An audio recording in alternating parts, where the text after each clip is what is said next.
Case വരുന്നത് റഹീമിൻ്റെ ഇതിലാണ് വരുന്നത്. റഹീമിൻ്റെ കേസാണ്. പക്ഷേ ഞാനൊരു പങ്കാളി ആണെന്ന് മാത്രമേ ഉള്ളൂ. അപ്പോൾ അവനെ രക്ഷപ്പെടുത്താൻ വേണ്ടിയിട്ട് ശ്രമിച്ചതിൻ്റെ ആ ഒരു ഇതാണ്. അപ്പോൾ എൻ്റെ ഫയല് അവൻ്റെ ഫയല് ഒരു ഫയലാണ്, ഒരു കേസാണ്. ഒരു ഫയല് രണ്ടാക്കാൻ അവിടുത്തെ ഈ നിയമസഹായ സമിതിക്കൊന്നും പറ്റിയില്ലെന്ന് പറഞ്ഞാൽ ശ്രമിച്ചിട്ടുണ്ട് എന്നാണ് അവർ പറഞ്ഞത്. പറ്റിയിട്ടില്ല. അങ്ങനെ നിരന്തരമായിട്ട് ഞങ്ങൾ ഇങ്ങനെ വിളിച്ചുകൊണ്ടിരിക്കുന്നത്. അപ്പോൾ ഞാൻ പറഞ്ഞു ഇങ്ങനെ. പിന്നെ നമ്മളെ ഫാദർ മദർ ഫാമിലി എല്ലാവരും ഇവിടെ നാട്ടിൽ കാണാത്ത മന്ത്രിമാരില്ല. ഉമ്മൻചാണ്ടിൻ്റെ ഭരണമായിരുന്നു അന്ന്. ഉമ്മൻചാണ്ടിൻ്റെ അടുത്ത് പോയി, ശശി തരൂരിൻ്റെ അടുത്ത് പോയി, അഹമ്മദ് സാഹിബിൻ്റെ അടുത്ത് പോയി, കുഞ്ഞാലിക്കുട്ടി, ഈ പറഞ്ഞ എല്ലാം എവിടെത്തും. അവരെന്താ പറഞ്ഞത്, നിങ്ങളെ മോനെ നിരപരാധി ആണിച്ചാൽ അവനക്ക് ശിക്ഷ വന്ന പകർപ്പ് നിങ്ങൾ എങ്ങനെയെങ്കിലും സംഘടിപ്പിക്കുക, എങ്കിലും ഞങ്ങൾ ഒരു ശ്രമം നടത്താമെന്ന് പറഞ്ഞു. പകർപ്പ് കിട്ടിയില്ല. പക്ഷെ അത് പകർപ്പ് കിട്ടിയില്ല മാത്രമല്ല, അവർക്ക് തന്നെ സംഘടിപ്പിക്കാൻ പറ്റില്ല. ഇന്നത്തെ ഡേറ്റ് വരെ അവരെ കയ്യിൽ എൻ്റെ പകർപ്പ് ഇല്ല എന്നാണ് അതിൻ്റെ സത്യാവസ്ഥ. കിട്ടിയിട്ടില്ല. അങ്ങനെ 10 വർഷം കഴിഞ്ഞു. നിങ്ങൾ നസീർ ഭായ് നിരപരാധിയാണെന്ന് പറയുന്ന ഓർഡർ കിട്ടിയില്ല. ഓർഡർ കിട്ടണമെങ്കിൽ ആ കേസിൻ്റെ പകർപ്പ് വേണം. ഞാനിങ്ങനെ നിരന്തരമായിട്ട് എല്ലാവരുടെ ഇങ്ങനെ വിളിക്കുന്നുണ്ട്. അപ്പോൾ അവർ പറയുന്നത് നിങ്ങൾ കുറച്ച് സമാധാനപ്പെട്, റഹീമിൻ്റെ കേസ് സോൾവ് ആകുന്നവരെ നിങ്ങൾക്ക് ഇതിന് റിലീസ് ആകാൻ പറ്റത്തില്ല. Really it is not possible. നിങ്ങളെ കേസ് ഒന്നാണ്, അതുകൊണ്ട് ഒന്നും ചെയ്യാൻ പറ്റില്ല. അവൻ്റെ കേസിന് ഒരു തീരുമാനമാണ്. ഒന്നുകിൽ തനാസിൽ കിട്ടണം, അല്ലെങ്കിൽ അവൻ്റെ വധശിക്ഷ നടപ്പിലാക്കണം. അതാണ് എൻ്റെ അടുത്ത് ഇവർ പറഞ്ഞത്. എങ്ങനെയാണ് ഈ 10 വർഷത്തിന് ശേഷം മോചനത്തിലേക്ക് എത്തുന്നത്? അതുവരെ ശരിക്കും പറഞ്ഞാൽ അവർ ശ്രമിച്ചുകൊണ്ടിരിക്കുന്ന ആ ഒരു ടൈമാണിത്. പക്ഷേ അവർ കൂടുതൽ കോൺസെൻട്രേറ്റ് എടുത്തത് ഒരു വധശിക്ഷ വന്ന ഒരാൾക്കാണ് കൂടുതൽ കോൺസെൻട്രേറ്റ് എടുത്തത്. ഇതിൻ്റെ കാര്യത്തിൽ അവർക്ക് ശരിക്കും പറഞ്ഞാൽ ശ്രദ്ധിക്കാൻ കൂടുതൽ പറ്റിയിട്ടില്ല എന്നാണ് ഞാൻ ചിന്തിച്ചത്. അപ്പോൾ അങ്ങനെ ഉണ്ടെങ്കിൽ എനിക്ക് എൻ്റെ വഴി നോക്കാമല്ലോ. അങ്ങനെ നമ്മളെ കുടുംബാംഗം ഒരു പ്രാവശ്യം ഇവിടെ പോയിട്ടുണ്ടായിരുന്നു.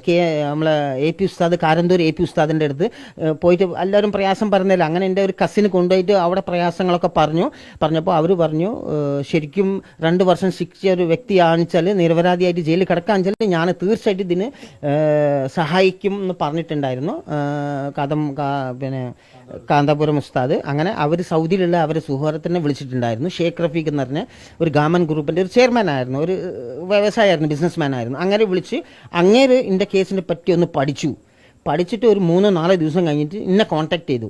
വീട്ടിൽ പറഞ്ഞു നസീറിനെ എന്നെ വിളിക്കാൻ പറഞ്ഞു. അങ്ങനെ ഞാൻ വിളിച്ചിട്ട് ഞാൻ എൻ്റെ പ്രയാസങ്ങൾ, നീ ഒന്നും പറയണ്ട, കംപ്ലീറ്റ് കേസിൻ്റെ അടിത്തറ വരെ ഞങ്ങൾ എടുത്തിട്ടുണ്ട്, ജസ്റ്റ് ടെൽ മീ ഞങ്ങൾക്ക് എങ്ങനെ കാണാൻ പറ്റും, എൻ്റെ സെൽ നമ്പർ എത്രയാണെന്ന് ചോദിച്ചു. ഞാൻ പറഞ്ഞു പിറ്റേന്ന് വിതിൻ 24 hours അവർ എന്നെ സന്ദർശിച്ചു. ഈ വ്യവസായിയും ഷേഖ് റഫീഖും പിന്നെ അവരെ ഒരു വക്കീൽ, അൻഷാദല്ല അബുസാദ്.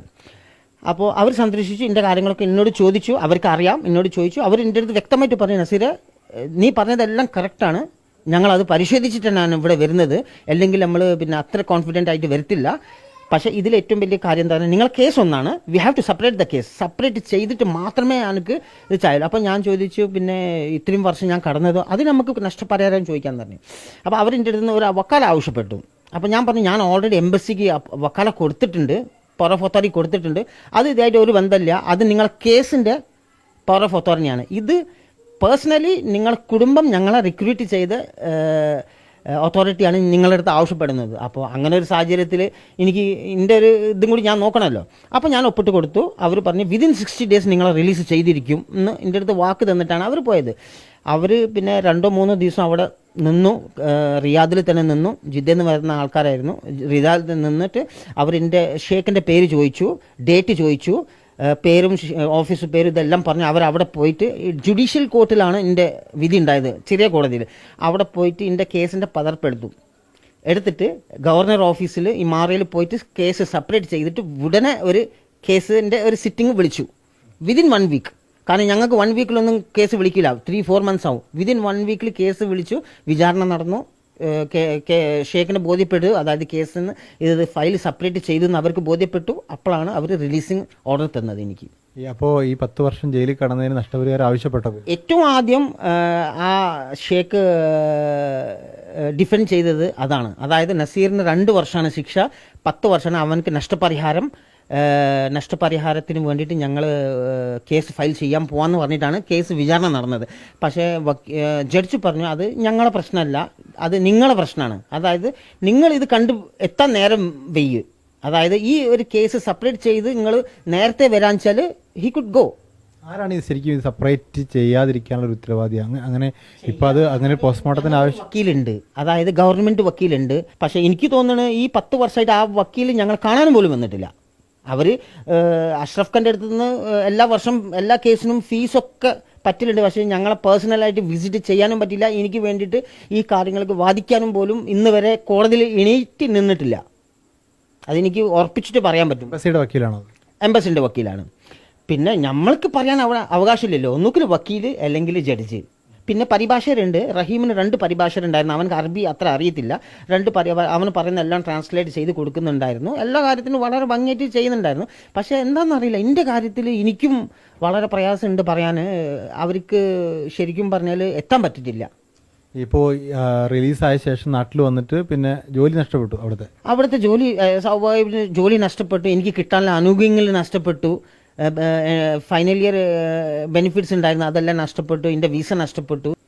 ആ ഒരു കോള് വന്നു എന്നൊരു തെറ്റ് മാത്രമേ ഉള്ളൂ സംഭവിച്ചത്. എനിക്ക് പശ്ചാത്തലമില്ല. കാരണം എന്ന് പറഞ്ഞാൽ ഞാൻ രക്ഷപ്പെടുത്തണമെങ്കിൽ അവനക്ക് രക്ഷപ്പെടുത്തായിരുന്നു. പക്ഷെ ഞാൻ എൻ്റെ കുടുംബം ബുദ്ധിമുട്ടിലായി എനിക്ക് രക്ഷപ്പെടുത്തി കഴിഞ്ഞാൽ ഞാനും പെട്ടുമല്ലോ. അതുകൊണ്ട് പിന്നെ ചെറിയൊരു മനസ്സുകൊണ്ട് ഞാൻ അവനെ രക്ഷപ്പെടുത്താൻ ശ്രമിച്ചിട്ടുള്ള വാസ്തവമാണ്. പക്ഷെ അതിനുള്ള ശിക്ഷ അതിനേക്കാൾ ഏറെയുള്ള ശിക്ഷ ഞാൻ എൻ്റെ കുടുംബമൊക്കെ അനുഭവിച്ചു.